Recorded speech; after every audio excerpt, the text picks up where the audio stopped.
7 বছরের মাহিন নিজের ঘরে পড়ছিল। ঘরটা শান্ত, টেবিলের ওপর ল্যাম্প, বই, পেন্সিল। চেয়ারে বসে মাহির মাঝে মাঝে ঘোরাঘুরি করে, কারণ চেয়ারের নিচে চাকা আছে, এটাই তার সবচেয়ে বড় মজা। টেবিল ল্যাম্পের পাশে একটা ছোট লাল বোতাম রাখা। দাদু দিয়েছিলেন নাইট লাইট লাগাতে। মাহির ভাবল, এই বোতামটা টিপলে কি হয়? ওর চোখ চকচক করে উঠল।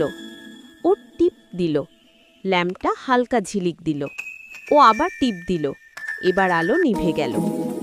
মাহির আনন্দে চেয়ারে ঘুরে ঘুরে খেলতে লাগল। বোতাম, চেয়ার, খেলা সবই একসাথে। হঠাৎ চেয়ারটা দ্রুত ঘুরে গেল। মাহির ভারসাম্য হারালো, ধপ করে মেঝেতে পড়ে গেল। হাঁটুতে ব্যথা, চোখে পানি। মা! মা দৌড়ে এসে কোলে নিলেন। কি হলো মাহির? মাহির কেঁদে বলল, মা, আমি বোতাম টিপতে টিপতে পড়ে গেছি। মা শান্ত গলায় বললেন, বাবা, পড়ার জায়গা পড়ার জন্য। বোতাম নিয়ে নাড়াচাড়া করলে বেশি সময় পড়ে গিয়ে আঘাত লাগবে। মা চেয়ারের চাকা লক করে দিলেন, বোতামের ওপর কভার লাগালেন।